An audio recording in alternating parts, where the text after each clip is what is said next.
வணக்கங்களே, கடவுளோர் TV நேயர்கள் லட்சுமணன் அன்பு வணக்கங்கள். இப்போ நம்ம பார்க்க போகிறது வார ராசி பலன் 18ஆம் தேதியிலேருந்து 24ஆம் தேதி வரை எப்படி இருக்க போதான்னு பார்க்க போகிறோம். ஸோ எப்போதுமே சொல்கிறது தான், லக்னத்துக்கு பாருங்கள். ராசிக்கு பார்ப்பதை விட லக்னத்துக்கு பார்க்க ரொம்ப பர்ஃபெக்டாக இருக்கும். ஸோ உதாரணமாக நீங்கள் ஒரு மகர லக்னம் ரிச்சிக ராசினா நீங்கள் ரிச்சிக ராசிக்கான பலன்களை பார்க்கறத விட மகர ராசிக்கான பலன்களை பார்க்கும்போது ரொம்ப பர்ஃபெக்டாக இருக்கும். வீடியோ ஃபஸ்ட்டு வருது பொது பலன்கள் வரும். ஸோ அதுக்கப்புறம் தசாபுத்தி பலன்கள் வரும். ஸோ உங்களுக்கு என்ன தசாபுத்தி அந்தரம் நடக்குதோ ஸோ அதை மிங்கிள் பண்ணி பார்க்கும்போது ரொம்ப பர்ஃபெக்டாக இருக்கும்.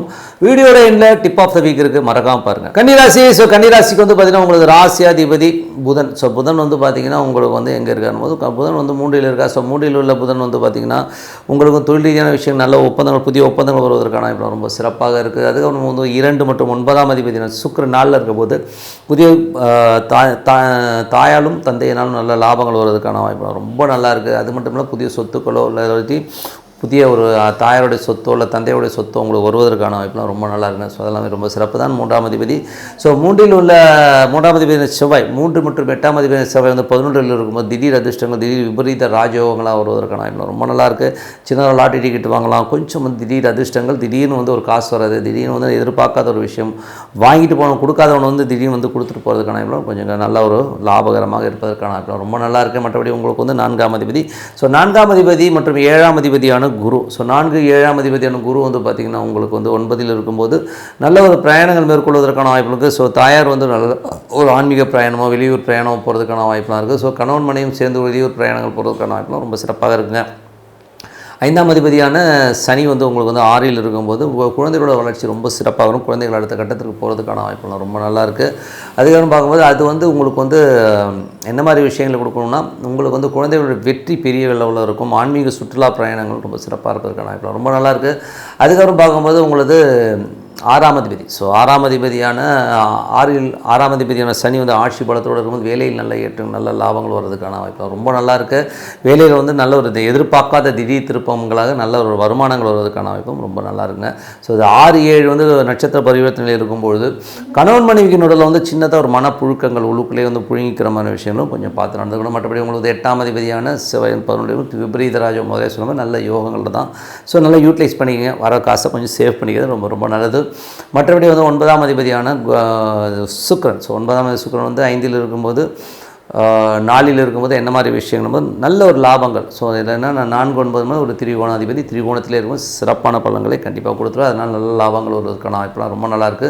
தாய் தந்தரினால் நல்ல ஒரு லாபங்கள், நல்ல ஒரு ஏற்றங்கள் வருவதற்கான வாய்ப்புலாம் ரொம்ப சிறப்பாக இருக்குது. வெளிநாட்டில் இருக்கவங்க ஒரு பெருமானம் வருவதற்கான வாய்ப்பும் ரொம்ப சிறப்பாக இருக்குது. அதுக்கப்புறம் 10ஆம் அதிபதியான புதன் பார்த்திங்கன்னா உங்களுக்கு 3ல் இருக்கும்போது நிறைய புதிய ஒப்பந்தங்கள், தொழில் ஒப்பந்தங்கள் வருவதற்கான வாய்ப்பு ரொம்ப சிறப்பாக இருக்குது. ஸோ 11ல் செவ்வாய் நீச்சமாக இருந்தாலும் திடீர் அதிர்ஷ்டமாக மாறுவதற்கான வாய்ப்பு இருக்கும், ரொம்ப சிறப்புங்க. ஸோ இப்போ பார்த்தது பொது பலன்கள்.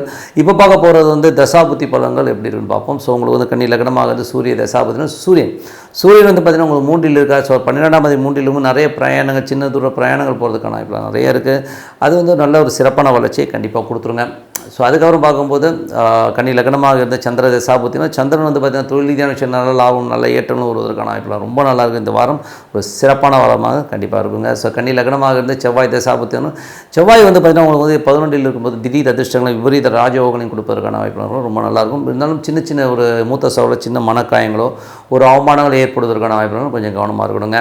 ஸோ அதுக்கப்புறம் கன்னி லக்னமாக ராகு தசாபுத்தி. ராகு பார்த்திங்கன்னா உங்களுக்கு 7ல் இருக்கும்போது 7ல் உள்ள ராகு 6ஆம் அதிபதி தொடர்பு இருக்கும்போது கொஞ்சம் கணவன் மனைவிகளும் சின்ன சின்ன ஈகோ கிளாஷஸ் வரதுக்கான வாய்ப்பு இருக்குது. அதே மாதிரி வெளியூரில் வேலை போகிறவங்களும் சிறப்பான ஒரு வளர்ச்சி, நல்ல ஏற்றங்கள் வருவதற்கான வாய்ப்பாக இருக்குது. தொழிலாளர்கள் பெரிய ஒரு வெற்றி, பெரிய லாபங்கள் வருவதற்கான வாய்ப்பு ரொம்ப சிறப்பாக இருக்குது. கன்னி லக்னமாக குரு தேசாபத்தினும் குரு 4, 7ஆம் அதிபதி 9ல் இருக்கும்போது தாயார் ஒரு சுற்றுப்பயணம், பிரயாணங்கள் மேற்கொள்வதற்கான வாய்ப்பு நல்லாயிருக்கும். ஏதோ ஆன்மீக சுற்றுலா போகிறதுக்கான வாய்ப்பும் ரொம்ப சிறப்பாக இருக்குது. அதே மாதிரி பார்த்திங்கன்னா உங்களுக்கு 7ஆம் அதிபதியும் 9ல் இருக்கும்போது கணவன் மனைவி இருவரும் சேர்ந்து வெளியூர், வெளிநாடு, வெளியூர் பிரயாணங்கள் போகிறதுக்கான வாய்ப்பு ரொம்ப நல்லா இருக்குங்க.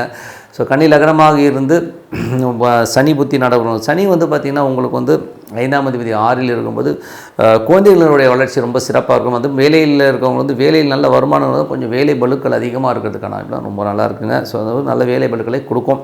அதுக்கப்புறம் பார்த்தா கன்னி லக்னமாக இருந்து புதன் தசாபுத்தி புதன் வந்து பார்த்திங்கன்னா உங்களுக்கு வந்து 3ல் இருக்கார். ஸோ தொழில் ரீதியான விஷயம் புதிய ஒப்பந்தங்கள் வருவதற்கான ரொம்ப சிறப்பாக இருக்குது, ரொம்ப நல்ல விஷயமாக தான் இருக்கும். கன்னி லக்னமாக இருந்து கேது தசாபுத்தி, கேது வந்து பார்த்தா 12ஆம் அதிபதியுடைய சாரத்தில் போகும்போது சூரியன் 3ல் இருக்கும்போது 3-12 நிறைய பிரயாணங்கள் மேற்கொள்வதற்கான வாய்ப்பு, வெளியூர் வெளிநாடு போகிறதுக்கான வாய்ப்புலாம் நிறைய இருக்குது. அதே நேரத்தில் வந்து சில பேருக்கு வந்து தூக்கம் வராது. ஸோ ஏதாவது சின்ன சந்தேகம் வந்து அதனால் தூக்கம் வருவதற்கு கலைவதற்காக தூக்கம் வராமல் மனசில் போட்டு உழட்டிக்கிறதுக்கான வாய்ப்பு, அதை கொஞ்சம் அவாய்ட் பண்ணிக்கிறது ரொம்ப ரொம்ப நல்லதுங்க. அதுக்கப்புறம் கன்னி லக்னமாக வந்து சுக்கிர தசாபதி, சுக்கிரன் வந்து பார்த்திங்கன்னா உங்களுக்கு 2-9ஆம் அதிபதி வந்து உங்களுக்கு வந்து 4 ரொம்ப சிறப்பான வளர்ச்சி, நல்ல ஒரு ஏற்றங்கள் வருவதற்கும், தாய் தந்தையான நல்ல லாபங்கள், நல்ல ஏற்றங்கள், நிலபுறங்களான நல்ல லாபங்கள் வருவதற்கான, வெளிநாட்டில் இருக்கிற பெருத்த லாபங்கள் வருவதற்கான ரொம்ப சிறப்பாக இருக்குங்க. ஸோ நல்ல விஷயங்கள் நல்ல மாற்றங்களாக இருக்கணும். ஒரு பிரார்த்தனை அவசியம், மனதார இறைவனை பிரார்த்தனை பண்ணும்போது கண்டிப்பாக அடுத்த லெவலில் போகிறதுக்கான ரொம்ப சிறப்பாக இருக்குது. ஸோ இப்போ பார்க்க போகிறது டிப் ஆஃப் த வீக், பணம். ஸோ எல்லோருமே வந்து பார்த்திங்கன்னா மேஜராக வந்து அலையிறதே வந்து பணம் தான். ஏன்னா வந்து மேஜராக பார்க்க வர முக்கால்வாசி கிளைண்ட்ஸ் பார்த்திட்டாலும் சார் எப்போ சார் பணம் ரொம்ப டைட்டாக இருக்குது சார்னு சொல்கிறதும், ஸோ கடன்கள், ஐயோ ஏகப்பட்ட கடன் இருக்குது சார், ஒன்றுமே புரியல சார் அப்படின்னு சொல்லிட்டு அல்லல் படுறதையும் வந்து நம்ம டே டு டே லைஃப்பில் பார்க்குறோம். நிறைய பேர் வந்து பார்த்திங்கன்னா நம்ம இந்தியாவிலே பார்த்திங்கன்னா எப்படியும் ஒரு 60-65% வந்து ஒரு கடன் சம்மந்தமான விஷயங்கள் வந்து உழல்றதை வந்து நம்ம பார்க்குறோம். ஸோ இதுக்கு எல்லாமே முக்கிய காரணம் வந்து பணம்ங்கிற ஒரு விஷயந்தான். ஸோ பணம் என்ன பண்ணோம், பணம் எப்படிலாம் பண்ணணுங்கிறதுக்கான வழி என்னங்கிறது தான் சொல்ல போகிறோம். ஃபஸ்ட்டு என்ன வழினா, என்னை பொறுத்தவரை சைக்காலஜி ஆஃப் ஒரு புக் ஒன்று படித்தேன், ஓகேங்களா, மணி, சைக்காலஜி ஆஃப் மணின்னு ஒரு புக்கு. ஸோ அந்த இதில் வந்து ஒரு டிப்பு கொடுத்துட்டேன். அதுக்கப்புறம் வந்து ஆன்மீக ரீதியான ஒரு டிப்பும் கொடுத்துறேங்க. ஃபஸ்ட்டு ரீதியான விஷயங்கள் வந்து சைக்காலஜி ஆஃப் மணியில் வந்து சொன்ன ஒரு விஷயம் வந்து எனக்கு ரொம்ப யூஸ்ஃபுல்லாக இருந்தது. அது எப்படின்னா, அவங்க என்ன சொல்கிறாங்கன்னா, பணத்தை வந்து ஒரே இடத்துல வைக்காமல் நீங்கள் ஸ்கேட்டர்டாக போனீங்கன்னா நீங்கள் உழைக்காமல் பணம் உங்களை உழைச்சி கொடுக்குங்கிறது ஒரு விஷயத்த சொன்னாங்க. பட் அது என் லைஃப்பில் நான் அப்ளை பண்ணதில் வந்து எனக்கு ரொம்ப யூஸ்ஃபுல்லாக இருந்தது. எனக்கு தெரிஞ்ச ஒருத்தர் வந்து என்கிட்ட வந்து ஒரு மோர் தென் ஒரு 30 years பிஃபோர் என்னை வந்து மீட் பண்ணும்போது அவர் சொன்ன ஒரு விஷயம் தான்.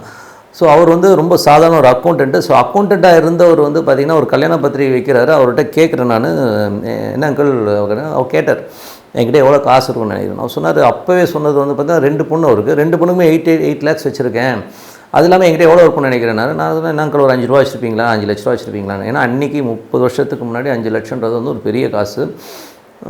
இல்லைப்பா நான் ஒரு 25 லட்சம் வச்சுருக்கேன்னு சொல்லி அப்போவே சொன்னார். அப்போயே எனக்கு ரொம்ப பிரமிப்பு. ஸோ அவர் தான் வந்து எனக்கு வந்து ஒரு காட்ஃபாதர் மாதிரி. ஸோ அவருக்கு அதுக்கப்புறம் வந்து நிறைய லோன்ஸ்லாம் வாங்கி நான் சின்னதாக வந்து ஒரு இன்வெஸ்ட்மெண்ட்ஸ் வந்து ரியல் எஸ்டேட் இந்த மாதிரி விஷயங்களில் பண்ணும்போது அது வந்து ஃப்யூச்சரில் வந்து ஒரு பெரிய பலமாக இருக்கிறது வந்து உண்மையான விஷயம். ஸோ அதனால் வந்து நம்ம வந்து ஃப்யூச்சர் பிளான் பண்ணும்போது நிறைய பேர் வந்து பார்த்திங்கன்னா ஷேர் மார்க்கெட்டில் வந்து போட்டால் காசு வரும்னு சொல்லிட்டு விட்டுறாங்க. ஏன்னா என்றைக்குமே ஒரு கம்பெனி, ஒரு வெளியில் இருக்க ஒரு கம்பெனி வந்து நமக்கு லாபம் நீட்டி கொடுக்குங்கிறது வந்து ஒரு தப்பான கான்செப்ட்டு.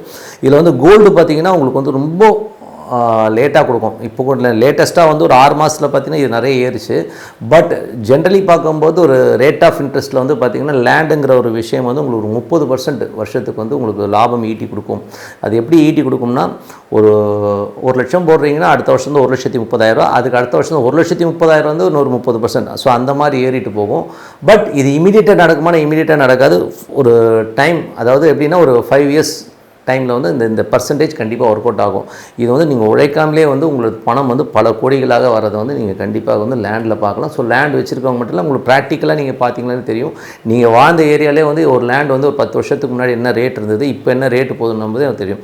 ஸோ அதனால் வந்து மிடில் கிளாஸில் இருக்கவங்க, கஷ்டப்படுறவங்க, பெண் குழந்தைகள் வச்சுருக்கவங்களாம் வந்து என்ன பண்ணலான்னா, சின்னதாக வந்து ஒரு ப்ராப்பர்ட்டி என்னாச்சும் ஒரு ஏன்னா சிட்டி லிமிட்லேருந்து ஒரு 10 கிலோமீட்டர் தாண்டி வாங்கலாம், ஒன்றும் தப்பு கிடையாது. அது பெரிய ஒரு பூம் ஆகும். அது ஃப்யூச்சரில் வந்து உங்களுக்கு க்ரிப்பாகவும் இருக்குங்கிறது தான் உண்மையான விஷயம். இது வந்து tip number 1. So tip number 2 என்னென்னா, ஆன்மீகத்தில் வந்து பணம் வரணும்னா என்ன பண்ணலாம் அப்படிங்கிற ஒரு விஷயத்தை சொல்லுவோம். ஸோ அதில் வந்து பார்த்திங்கன்னா கிராம்பு. ஸோ கிராம்புங்கிறது ஒரு மெயினான ஒரு ரோல் ப்ளே பண்ணும். ஸோ அது வந்து பூஜை அறையில் வந்து கிராம்பு வச்சு பூஜை பண்ணுறது வந்து மகாலட்சுமி வந்து அங்கே வந்து ஆவாகனம் பண்ணுற மாதிரி விஷயங்களை கண்டிப்பாக ஏற்படுத்தும். கிராம்பும் ஏலக்காயும் வச்சு நீங்கள் பூஜை பண்ணும்போது அந்த இடத்துல வந்து மகாலட்சுமி குடியிருப்பாங்க. அது மட்டும் இல்லாமல் வந்து நீங்கள் கிராம்பை வந்து வாயில் போட்டுட்டு ஓரமாக ஒதுக்கிட்டு ஒரு முக்கியமான டீலோ ஒரு பொருளாதார சம்பந்தமான விஷயங்களை பேசும்போது அங்கே வந்து அந்த இது வந்து வெற்றிகரமாக நடக்கும். அது மட்டும் இல்லாமல் அது பெரும் பணம் தருவதற்கான வாய்ப்புகளை கண்டிப்பாக ஏற்படுத்துங்க. ஸோ அது வந்து ரொம்ப சூப்பராக இருக்கும். அதுக்கப்புறம் பார்க்கும்போது கிராம்பு பொடியை சில பேர் வந்து சாப்பிடுவாங்க. ஸோ டெய்லி வந்து அந்த கிராம்பு பொடியை சாப்பிட்டு வந்தீங்கன்னா உங்களுக்கு வந்து அந்த ஒரு பாசிட்டிவிட்டி வந்து கண்டிப்பாக கொடுக்கும். ஸோ பணத்தை ஈர்க்கக்கூடிய ஒரு விஷயம் கிராம்புக்கு இருக்குது. அந்த கிராம்பு வந்து சின்னதாக ஒரு பேப்பரில் மடித்து நீங்கள் பர்ஸில் கூட வச்சுக்கலாம். ஸோ இந்த மாதிரி பண்ணும்போது கண்டிப்பாக பணம் வந்து ஒரு வேறு லெவலில் வந்து வருவதற்கான வாய்ப்புகள்லாம் இருக்குது. இருக்குது. ஸோ அதனால் வந்து இதையும் வந்து நீங்கள் வந்து முயற்சித்து பாருங்கள். இந்த டிப்ஸ் வந்து கண்டிப்பாக உங்களுக்கு உபயோகமாக இருக்கும்னு நினைக்கிறேன். ஸோ உங்களோட விடைபெறுவது உங்கள் லக்ஷ்மி நாராயணன். நன்றி, வணக்கம். கடவுள் அருள் டிவியை பார்த்தமைக்க நன்றிகள். மேலும் இது போன்ற தகவல்களை தெரிந்து கொள்ள கடவுள் அருள் டிவியை சப்ஸ்கிரைப் செய்யுங்கள். மறக்காமல் பெல் ஐக்கானை கிளிக் செய்யுங்கள்.